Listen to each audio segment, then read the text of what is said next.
नमस्कार, बहुत स्वागत है आप सभी का। मैं हूं सौरभ शर्मा आपके साथ। अब की बार किसका बिहार हम आपके लिए लेकर आए हैं बिहार का एग्जिट पोल। अब से थोड़ी देर में एग्जिट पोल के नतीजे आ जाएंगे क्योंकि वोटिंग अब खत्म होने को है बिहार में। बिहार का इलेक्शन आज फाइनल हो चुका है और अभी अभी बिहार चुनाव के दूसरे राउंड की 122 सीटों पर वोटिंग का वक्त खत्म हो गया है और बिहार चुनाव के इस दूसरे राउंड में बम्पर वोटिंग हुई है। ये आपको जाननी चाहिए ये बात। पहले राउंड में 121 सीटों पर 65% वोटिंग हुई थी, वो भी एक रिकॉर्ड था और अब बिहार में वो रिकॉर्ड भी टूटता हुआ दिखाई दे रहा है। दूसरे फेज में जितनी भी सीटों पर मतदान हुआ, 5 बजे तक मतदान का आंकड़ा 67% था, 67%। ये 5 बजे तक का आंकड़ा है। किशनगंज में 76% वोटिंग हुई है 5 बजे तक, कटिहार में 75%, पूर्णिया 74%। ये वो सीमांचल के इलाके हैं जो मैंने आपको बताया अभी। इनके अलावा पश्चिमी चंपारण, पूर्वी चंपारण में 70% मतदान हुआ दूसरे फेज में। सुपौल में 71% लोगों ने मतदान किया है और इंपॉर्टेंट यह है कि ये 5 बजे तक का ही फिगर है, मतलब ये अभी और बढ़ेगा। और बिहार ने कभी ऐसा मतदान नहीं देखा, हमने बिहार में कभी ऐसी वोटिंग नहीं देखी और बिहार में ऐसी वोटिंग के बारे में आपने कभी शायद सुना ना हो।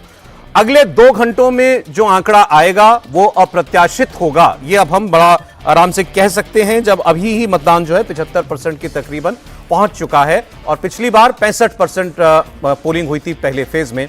इसलिए अब ये आज जो एग्जिट पोल होगा ये भी हो सकता है आपके हमारे सबके अनुमान से एक बिल्कुल अलग नतीजा देखने को मिले। नतीजा एग्जिट पोल का, असल नतीजा तो 14 तारीख को आएगा। बिहार में वोटिंग के ये जो आंकड़े आ रहे हैं ये और अपडेट होंगे और ये आंकड़े बिहार में लैंडस्लाइड वोटिंग का इशारा तो कर रहे हैं। क्या ये लैंडस्लाइड किसी एक गठबंधन के लिए भी नतीजों में देखने को मिलेगा? क्या कोई लैंडस्लाइड जीत एनडीए या महागठबंधन का इशारा है इतनी बंपर वोटिंग होना? क्या ये नीतीश कुमार को मुख्यमंत्री कुर्सी पर बनाए रखने के लिए मतदान है या बिहार में परिवर्तन करने के लिए लोगों ने वोट डाला है? नीतीश कुमार के अलावा क्या तेजस्वी यादव को इसी बार जनता जो है मुख्यमंत्री का ताज पहनाएगी? कौन कितनी सीटें जीतेगा? मोदी की पार्टी को कितनी सीटें, नीतीश कुमार को कितनी सीटें? एनडीए ने अपने लिए लक्ष्य निर्धारित किया था 160 प्लस सीटों का। क्या वो लक्ष्य के आसपास पहुंचेगी या उसको पार करेगी या काफी पीछे छूट जाएगी? होपफुल तेजस्वी यादव भी बहुत हैं, क्या उनकी ये होप, उनकी उम्मीद पूरी होगी? हम आज इसी पर बात करेंगे। थोड़ी देर में एग्जिट पोल के नतीजे आ जाएंगे। 6:30 बजे तक सीमा होती है चुनाव आयोग के द्वारा बनाए गए नियमों की, तो 6:30 बजते ही 6:31 पर एग्जिट पोल का पहला आंकड़ा आपकी स्क्रीन पर आ जाएगा। तैयारी हमारी पूरी है, अभी हर जगह 00 लिखा हुआ है, इसमें थोड़ी देर में नंबर भरने शुरू हो जाएंगे। अजीत द्विवेदी जी हमारे साथ स्टूडियो में हैं, प्रदीप सिंह जी हमारे साथ हैं, राहुल महाजन जी, अवधेश कुमार जी हमारे साथ हैं और हमारे साथ प्रोफेसर चंद्रचूड़ सिंह जी। आप सब लोगों का बहुत स्वागत सर। आप सब लोगों से पिछले 2 महीनों में हमने बड़ा मतलब आपका ब्रेन पिक करने की कोशिश की है कि नतीजों में क्या निकलेगा। आज उसका एक पुख्ता इशारा मिलेगा, लेकिन रहेगा वो इशारा है क्योंकि असली नंबर तो 14 तारीख को आएगा। हमारे साथ मेट्राइज एजेंसी के डायरेक्टर मनोज कुमार सिंह, वो भी थोड़ी देर में होंगे क्योंकि उनके साथ हमने मिलकर ये एग्जिट पोल किया है, उनकी टीम ने ग्राउंड पर किया है, हम उनके पार्टनर हैं इस एग्जिट पोल में।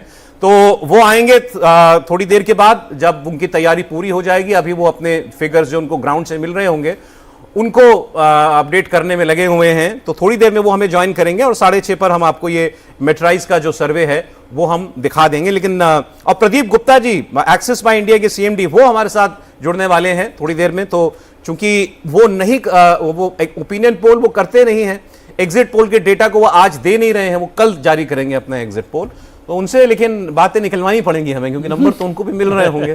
तो सर पहले प्रदीप जी, कोई अनुमान आप अभी लगाना चाहें एग्जिट पोल को लेके? नहीं, देखिए हम तो पहले दिन से अनुमान लगा रहे हैं कि ये चुनाव का नतीजा 2010 के चुनाव नतीजे के कितना करीब जाता है। मेरे लिए नतीजे में देखने की एक ही बात होगी, क्योंकि जिस दिन बीजेपी ने ये तय किया कि हमको अपना मुख्यमंत्री बनाने की कोशिश नहीं करना है जी, नीतीश कुमार ने तय किया कि अब हमको नहीं पलटना है। जिस तरह का सामंजस्य दोनों पार्टियों के बीच में हुआ और उसके अलावा जो गठबंधन बना उसमें सीटों का बंटवारा जिस तरह से हुआ जी, और फिर उसके बाद लगातार प्रधानमंत्री जिस तरह से नीतीश कुमार की प्रशंसा करते रहे, जो नीतीश सरकार ने जो है महिलाओं के लिए वेलफेयर स्कीम्स की घोषणा की, सब मिलाकर देखें तो प्रधानमंत्री और नीतीश कुमार डेवलपमेंट और महिला सेंट्रिक डेवलपमेंट, जी, ये जो दो इश्यूज या नैरेटिव उन्होंने सेट किए, उसकी वजह से चुनाव का नतीजा मेरे हिसाब से तय हो गया था। अगर कोई कसर थी तो वो राहुल गांधी और तेजस्वी यादव के झगड़े ने पूरी कर दी। आपके लिए ये लैंडस्लाइड हो सकता है एनडीए के लिए? अब मेरे हिसाब से होगा ही, होगा लैंडस्लाइड। 2010 206 सीटों वाला माहौल आपको लग रहा है? Pradeep Gupta ji, axis bank India के सीएमडी, वो हमारे साथ जुड़ सकें। प्रदीप जी, आपका बहुत स्वागत है इंडिया टीवी पर। मैं तो सोच रहा था कि आपकी मुट्ठी भी आज खुलेगी, कुछ हमें पता चलेगा आप एक्सिस का डेटा क्या कह रहा है। नमस्कार सर। वो मुट्ठी खोल कर दिखा रहे हैं मुझे लगा नमस्ते कर रहे हैं। सर मुट्ठी है, ये वाली मुट्ठी नहीं, डेटा वाली मुट्ठी। नहीं, थैंक यू सौरभ जी। क्या है कि आजकल 2 ही चरण में मतदान हो रहा है। बिहार की बात करें, जो पहले 7 में हुआ करता था, 2020 में जरूर 3 में हुआ था और 15 में जो है 7 चरणों में हुआ था, और लोकसभा में तो 7 में होता ही। तो एक्सिस माई इंडिया में हमने ये कोशिश करी है हमेशा कि जितना करीब आ सके चुनावी परिणाम नतीजों के, वो पूरी कोशिश करते हैं, और उसके लिए एक दिन और ज़्यादा ले रहे हैं। पोस्ट पोल स्टडी हम उसको कहते हैं, कि लोग अपने अपने घर में पहुंच जाए, आराम से उनसे चर्चा की जा सके, और उसके बाद कुछ आकलन करके आपके और आपके दर्शकों के समक्ष कुछ आंकड़े प्रस्तुत किए जा सके, जो कि हकीकत के एकदम करीब हो। किसी भी एग्जिट पोल का जो एक फर्स्ट ऑब्जेक्टिव होता है, ये तो ठीक है कि कौन जीत रहा है, लेकिन किसने किसको क्यों वोट किया, ये क्यों वाली जो बात है, और ये जो वोट जिस भी पार्टी को जितने मिल रहे हैं, वो किस जाति, वर्ग, समुदाय, महिला पुरुष, एज के मुताबिक, एजुकेशन के मुताबिक और ऑक्यूपेशन व्यवसाय के मुताबिक, ये सारे के सारे आंकड़े प्रस्तुत कर पाए, हम ऐसी पूरी की पूरी कोशिश करते हैं। इसलिए मैं गुजारिश करूंगा कि थोड़ा सा और इंतजार कर लें, एक दिन सवाल है।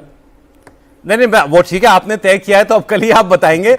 लेकिन पहले 121 सीटों के तो बहुत सारे क्या और क्यों के जवाब सर आपको मिल गए होंगे, 4 दिन से आप उस पर काम कर रहे हैं।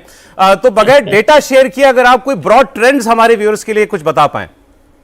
देखिए सौरभ जी, बहुत अच्छा सवाल किया आपने, और बिल्कुल हमने आकलन किया है। लेकिन एक अंग्रेजी में कहावत है, half cook food is never good, यानी कि आधा एग्जैक्ट आधा, दोनों चरणों की बात कर ले तो आधा आधा हुआ है, तो उसके ऊपर मैं कुछ भी कहूं थोड़ा आपका जायका बिगड़ जाएगा, और वो मैं चाहता नहीं हूं कि किसी तरह का लब्बो लबाज रहे, इब्सन बट की बात रहे। हिंदी की भी कहावत है कि पतीले में चावल के एक दाने से पता चल जाता है चावल पका है कि नहीं।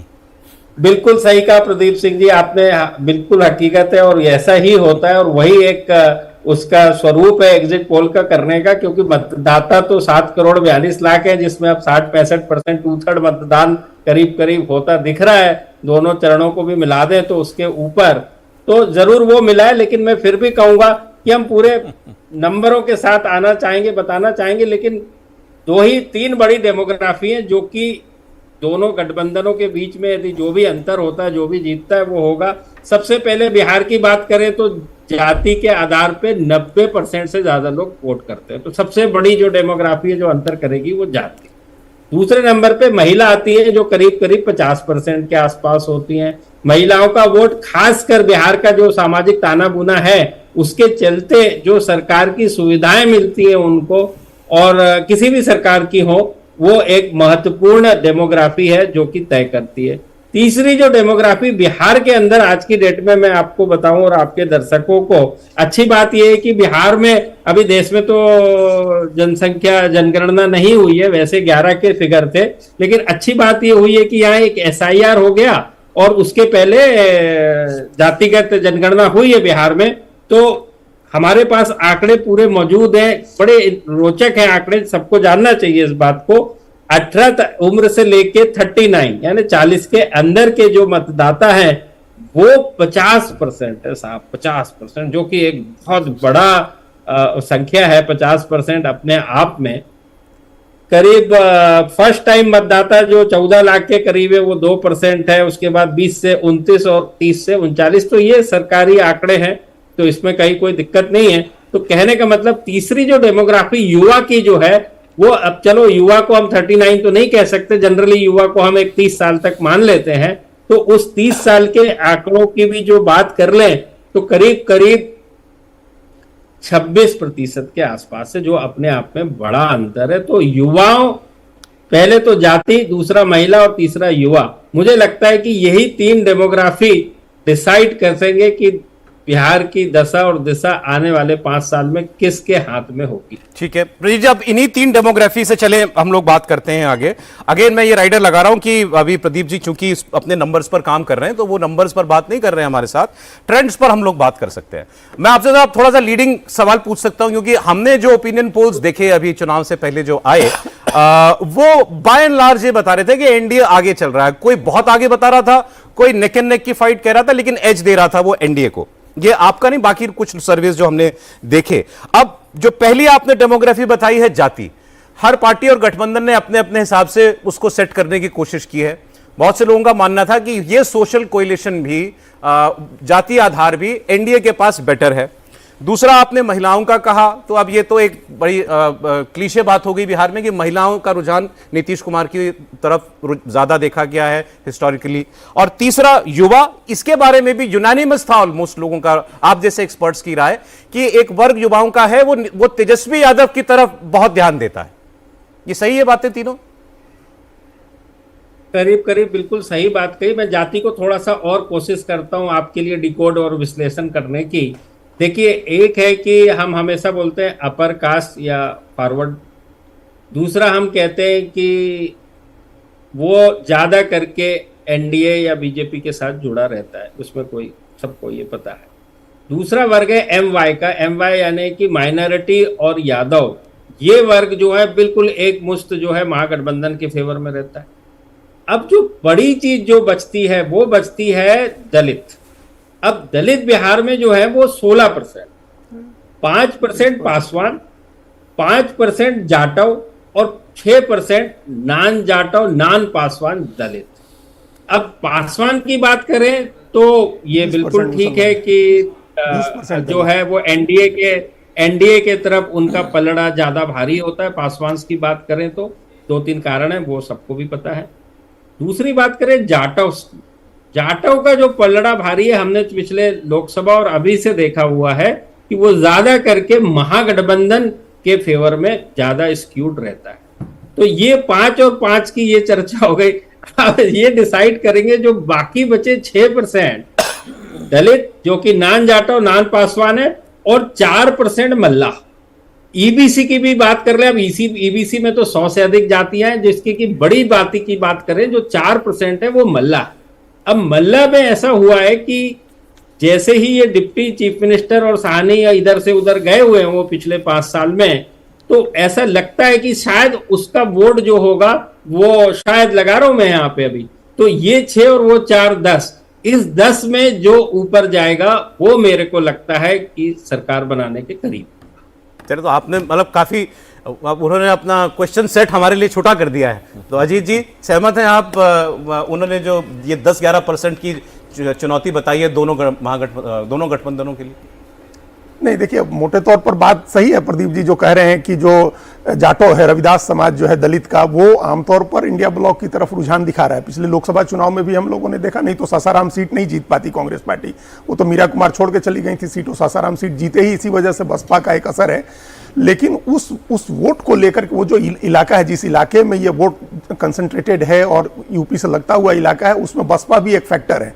तो हम लोग को उसको काउंट करके और अपना उसको डिस्काउंट करके भी किसी निष्कर्ष पर पहुंचना होगा। और 5-6 सीटें हैं जिसमें रामगढ़ की सीट है, बक्सर की सीट है, भभुआ, मोहनिया, सासाराम, ये सब सीटें ऐसी हैं जहां बसपा एक बड़े फैक्टर के तौर पर वहां काम करे, उसके कैंडिडेट अच्छा लड़ रहे हैं, तो वो एक फैक्टर होगा। लेकिन दलित की ओवरऑल आबादी जो है अभी इस बार की जाति गणना के हिसाब से 20% है, 19.7% है टोटल दलित, जिसमें मेजर वो बताया प्रदीप जी ने, वो ठीक है, सबसे बड़ा ग्रुप जो है वो पासवान का है, और उसके बाद वो जो रविदास समाज है वो है, और उसके बाद उसमें एक बड़ा फैक्टर जिसको 6% में उन्होंने रखा, वो 3.2% के करीब मुसहर है, जो लगभग पूरी तरह से अपना रुझान एनडीए की तरफ दिखाता है, और वो ज्यादा पोलराइज होता है जीतन राम मांझी की वजह से वो। और उस इलाके में कंसंट्रेशन भी है मगध के इलाके में दलित आबादी 30%, 35% से ज्यादा है। हम अभी सिर्फ दलित उस वाली बात कर रहे हैं। तो वो एक मेजर फैक्टर है। और नीतीश कुमार की जो पॉलिटिक्स रही है दलित और महादलित वाली, उन्होंने एक्सक्लूड करके पासवान को पॉलिटिक्स की थी। अब बाद में पासवान भी जब आ गए, पिछली बार अलग थे इस बार आ गए, तो वो एक एडवांटेज का एडेड एडवांटेज है एनडीए के लिए दलित वोट में। अब ईबीसी की जो बात है, मल्लाह का अपना जो कोर जिस जाति से आते हैं, अपना निष्कर्ष बताते जाएं। दलित वोट का निष्कर्ष दलित बताते वोट में मेजॉरिटी दलित वोट किधर है? एनडीए के साथ एनडीए है, के साथ। हमेशा की तरह हमेशा रहा है और इस बार भी है। मेजॉरिटी वोट एनडीए के साथ है। और ईबीसी में जो मल्लाह की बात अगर आप करें तो वो एग्जैक्टली जो इनकी जाति है मुकेश सहनी की, वो 2.86 है। और ओवरऑल जो उपजातियां हैं वो सब मिलाकर के 9% को एक्सीड करती हैं, थोड़ा एक्सीड करती हैं। लेकिन उन जातियों में नीतीश कुमार की ज्यादा पकड़ है और नीतीश कुमार ने कैंडिडेट्स भी उस हिसाब से ज्यादा दिए हैं जो इस इलाके में, जो सीमांचल के इलाके में और भागलपुर के इलाके में और इसी इलाके में मेनली जो इनकी दूसरी उपजातियां हैं उनको ज्यादा टिकट भी दी है नीतीश कुमार ने। तो एक ईबीसी का जो कोर वोट है नेचुरली वो बीजेपी के साथ है हमेशा। और पोस्ट इलेक्शन जो डाटा उठाया गया उसके हिसाब से भी जब अकेले लड़ी थी बीजेपी 2015 में, तो ईबीसी का 52% वोट बीजेपी को मिला था। तो ईबीसी का एक जनरल रुझान एनडीए की तरफ होता है। और उनको जो एडवांटेज हो रहा था मुकेश सहनी के आने से, वो नुकसान यहां हो गया कि एक तो उनको बहुत देर तक लटका के रखा गया। उप मुख्यमंत्री उनको घोषित जरूर किया गया, लेकिन जो 15 सीटें दी गई उसमें से 4 सीटें उनकी चली गई। एक पर उनका नामांकन कैंसिल हो गया, 2 पर नाम वापस करा लिया आरजेडी ने जबरदस्ती, बाबू बरही और उनके भाई वाली सीट जो गौरव बोराम है, और एक सीट पर अभी भी उनका फ्रेंडली फाइट है। तो वो 10 सीट लड़ रहे हैं। और जो भाई बैठे हैं, और उसमें भी अब आपको बता दें, ये मतलब रिसेंट डेवलपमेंट था कि कैमूर में जो पूरा जिला है, उस जिले में मुकेश सहनी की पार्टी ने अनाउंस कर दिया कि हम महागठबंधन को समर्थन नहीं करेंगे इस जिले में। अच्छा, तो ये इतनी गड़बड़ी हुई उनको लेकर के, इतनी बदमजगी हुई। और जिस दिन उनके भाई बैठे हैं संतोष सहनी, उस दिन से लगभग वो बात ये वाइप आउट हो गया कि उनकी वजह से कोई एडवांटेज महागठबंधन। आप तो खैर बहुत डिटेल में चले गए, सीट बाय सीट आपने समीकरण बता दिए। ईबीसी का भी वोट जो है वो मैक्सिमम वोट प्रदीप जी ने कहा सबसे बड़ी डेमोग्राफी जाति है, 90% लोग जाति देख के वोट करते हैं। आपके हिसाब से जातियों का गणित जो है वो एनडीए के फेवर में है? भाई हमेशा है ना, 32% जातियां महागठबंधन के साथ हैं और 68% जातियां मोटे तौर पर। उसका अगर कुछ कटता भी है तब भी उसमें मेजोरिटी। आपकी बात से प्रदीप जी कितना सहमत है ये भी पूछ लूं, फिर अवधेश जी में आता हूं। जी बताएं, उनका मानना है कि सारा सोशल कोलिशन, सारा अरिथमेटिक गणित करने के बाद भी एनडीए के लगता है कि सोशली एनडीए ज्यादा अलाइंड है। प्रदीप जी देखिए, अब साहब ने अपना आकलन बताया है, तो हम तो कुछ सीटों का उन्होंने जिक्र किया है जो कि बाहुल्य है, उन सीटों के ऊपर अमुक अमुक जातियां और अमुक अमुक जातियों का।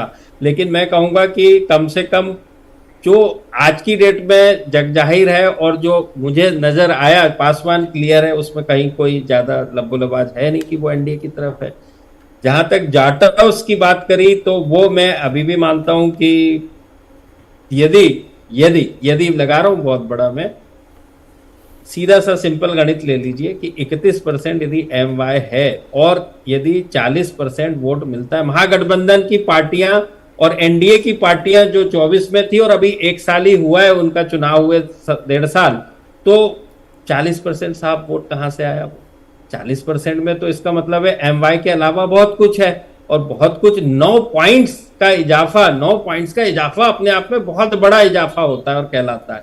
जब किसी भी पार्टी को 40% वोट मिलने लगते हैं, भली सीट की बात हम बाद में करेंगे, अभी तो हम कौन कहां पर आगे है उसकी बात कर रहे हैं। तो बिना जाटव के जो 5% में से जब तक उनको 4% बड़ा नंबर ना मिले तब तक वो 31 और 4 35, उसके बाद भी 5 बचते हैं। तो अब मैंने मान लिया जितने बचे हैं उसका 10 से 20% वोट वहां से आया है। सर बड़ा तो एनडीए का भी होगा ना, लोकसभा में मैं निकाल ही रहा हूं एनडीए का। जी, एनडीए 48%, 48%, हाँ, 48% और 39% महागठबंधन था। तो पिछला लोकसभा, तो ये तो रिवर्स लॉजिक उन पे भी अप्लाई होना चाहिए कि वो भी इधर का ले सकते हैं। यस, नहीं, बिल्कुल सही कहा आपने। लेकिन इसमें एक और चीज थी जो कि इंपॉर्टेंट थी लोकसभा के संदर्भ में, वो थी पप्पू यादव का इंडिपेंडेंट लड़ना और अच्छा खासा जीतना। तो यदि इस बार मान ले कि पप्पू यादव की ऐसी कोई पार्टी है, वो तो है नहीं, तो उसका भी एक फर्क वहां पर आता हुआ दिखता है। लेकिन नेट बात करें तो दलित का जो ये 16 मैं मानता हूं, और वो जो 3 और 4% दलित महादलित की कहानी है, वो बहुत सारी छोटी छोटी जातियां हैं जिसका कि बड़ा मुश्किल है आकलन कर पाना।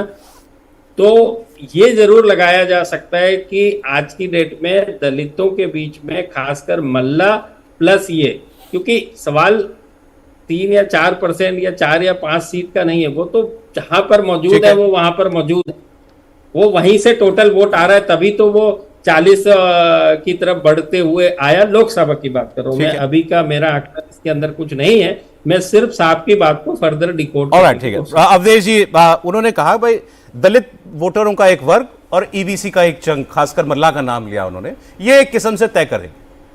आप सहमत हैं?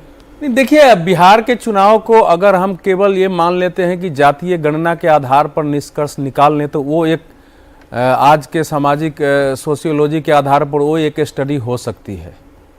लेकिन क्या नीतीश कुमार और नरेंद्र मोदी को केवल बिहार में जातीय गणित के आधार पर ही वोट मिलता है? जातीय गणित है उसमें, बड़ा सवाल है। क्या इसी आधार पर वोट मिलता है? क्या किशनगंज और पूर्णिया में ये जातियां उसी प्रकार से अररिया में और मधुबनी और दरभंगा में इसी प्रकार से वोट करेंगी जहां उनको डायरेक्ट जो है मुस्लिम कट्टरपंथ से लड़ना है? तो इसलिए ये ओवरऑल एक बात हम कर लेते हैं कि इतनी जातियां इस ओर जाती है। जहां तक रविदास का सवाल है तो मुजफ्फरपुर के बोचहा में तो रविदासों ने बाजाबता वहां जनता दल वहां एनडीए के प्रत्याशी के पक्ष में वोट किया, खुल के कहा कि हम वोटिंग कर रहे हैं। तो इसलिए एकदम से उसके आधार पर जब हम सारा कुछ सोचते हैं ना, तो फिर निष्कर्ष निकालने में थोड़ी दिक्कत भी होती है। इसलिए वो है, इस बार हमने जितनी जातियां बटी हुई देखी है बिहार में, ये कभी नहीं था। लालू प्रसाद यादव के सामने अगड़ी जाति पिछड़ी जाति होती थी, इस बार छोटी छोटी जातियों की गोलबंदी हो रही है, उनके नेता खड़े हो रहे हैं। लेकिन मतदान के दिन वो उसी प्रकार से हुआ है, ये अभी तक के चुनाव की प्रवृत्ति से स्पष्ट नहीं होता है। ठीक है, मैं किसी जाति का हूं अवधेश कुमार, हमारी गणना होगी तो, लेकिन हम 24 घंटे क्या जाति ही सोचते आपने सरने में ऐसा लगा है आपकी जाति पता ही नहीं चलती। हमें मालूम है, वो अलग बात है। इसलिए अरे प्रदीप सिंह की जाति मान लिए पता है, लेकिन 24 घंटे में कितनी देर जाति के बारे में सोचते होंगे हम फलाने जाति का है? ऐसा थोड़ा ही होता है। अच्छा, चलिए, दो में से एक प्रदीप जी ने अपना एग्जिट पोल दे दिया, प्रदीप सिंह जी ने दे दिया, ठीक, प्रदीप गुप्ता जी ने नहीं दिया, आप तो दीजिए। नहीं, मेरा एग्जिट पोल पहले दिन से है कि जो जिस स्थिति में चुनाव आयोजित हुई, जिस प्रकार से दोनों गठबंधनों की स्थितियां थी, एक गठबंधन अंत तक अपने सीट के समझौता नहीं कर रहा है, दूसरी ओर चुनाव अभियान शुरू हो गए हैं, और उस प्रकार से जो बिहार के और देश के सामने मुद्दे थे और बिहार की लोगों की जो सामूहिक आकांक्षाएं थी, जो उन सबको मिला के अगर हम देखते हैं तो इस समय भी मुझे आज के मतदान के बाद भी राष्ट्रीय जनतांत्रिक गठबंधन आगे दिखता है। यद्यपि इस बार राष्ट्रीय जनतांत्रिक गठबंधन में जो 3 समस्याएं थी, पहली समस्याएं थी जो भारतीय जनता पार्टी के 2 दर्जन के आसपास उम्मीदवारों के विरुद्ध पार्टी के ही कार्यकर्ताओं में व्यापक असंतोष था, और जो गया की वोटिंग अभी मैं देख रहा हूं अगर इतना कम है तो वो थोड़ी चिंताजनक है। दूसरी स्थिति ये थी कि मांझी के उम्मीदवारों को लेकर भी बीजेपी के वर्कर बोलते थे कि अगर ये परिवार को ही टिकट देंगे और बेचेंगे तो हम मुफ्त में काम क्यों करें, और यही स्थिति लगभग लोजपा के कुछ उम्मीदवारों को लेकर के थी।